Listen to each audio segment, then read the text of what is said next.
या बातमीपत्राची सुरुवात अगदी शेतकऱ्यांच्या प्रश्नापासून करतोय, कांदा प्रश्नापासून करतोय। कांद्याच्या प्रश्नावरती आमदार रोहित पवार आक्रमक झालेत। मंचर येथे पुणे नाशिक महामार्ग अडवण्यात येणार आहे आणि यामध्ये खासदार अमोल कोल्हे, खासदार निलेश लंके, आमदार बाबाजी काळे सुद्धा सहभागी होते।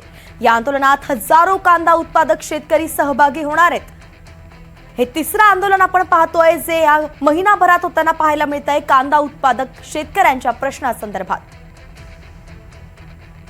अविनाश पवार आपले प्रतिनिधी आपल्यासोबत जोडले गेले आहेत। अविनाश, कसं असणार आहे आजच्या या आंदोलनाचं स्वरूप?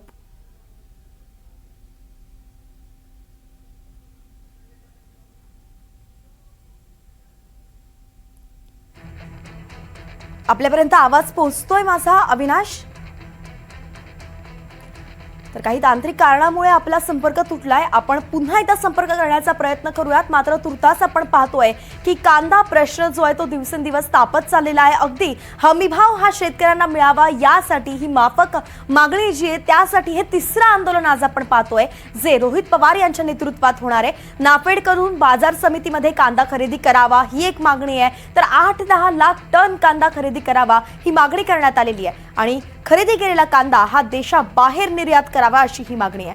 संदर्भात जाणून घेऊयात, आपले प्रतिनिधी मंचरमधून थेट आपल्यासोबत जोडले गेले आहेत अविनाश पवार। अविनाश, या आंदोलनाचं स्वरूप सांगा।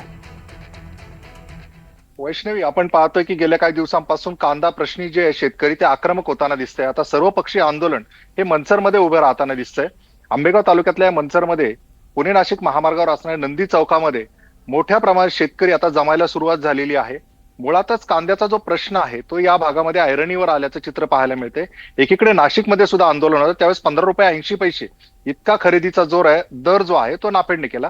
मात्र अद्यापही पुणे जिल्ह्यातला जो कांदा उत्पादक आहे त्याला केवळ 6 ते 7 रुपये किलोला दर मिळतोय। त्याच्यामुळे कुठेतरी कांदा उत्पादक जो आहे तो मेटाकुटीला आलेला आहे।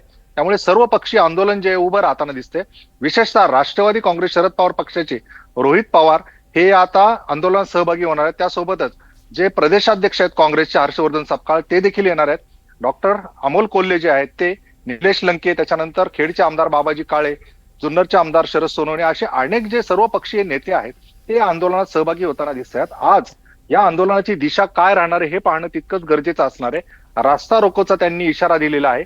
आता रास्ता रोको किती वेळ केला जातोय हे देखील पाहणं तितकंच गरजेचं असणार आहे। याच ठिकाणी बिबट्या संदर्भात एक मोठं आंदोलन झालं होतं, त्याच ठिकाणी या आंदोलनाची जागा निवडण्यात आलेली आहे। सकाळपासूनच पोलिसांनी इथे मोठ्या प्रमाणात बंदोबस्त ठेवलेला आहे, संपूर्ण छावणीचं स्वरूप आलेलं आहे आणि आज दिवसभर काय घडामोडी होत आहेत हे पाहणं औत्सुक्याचं राहणार आहे। कारण संपूर्णच कांदा प्रश्नासाठी शेतकरी जे आहेत कशा पद्धतीने तीव्र आंदोलन करतायत यावर आपली बारीक नजर असणार आहे। वैष्णवी, अर्थातच, आणि त्या संदर्भातले अपडेट आपल्याकडनं घेत राहू अविनाश। धन्यवाद, अगदी सविस्तरपणे आपण हे स्वरूप समजावून सांगितलंय।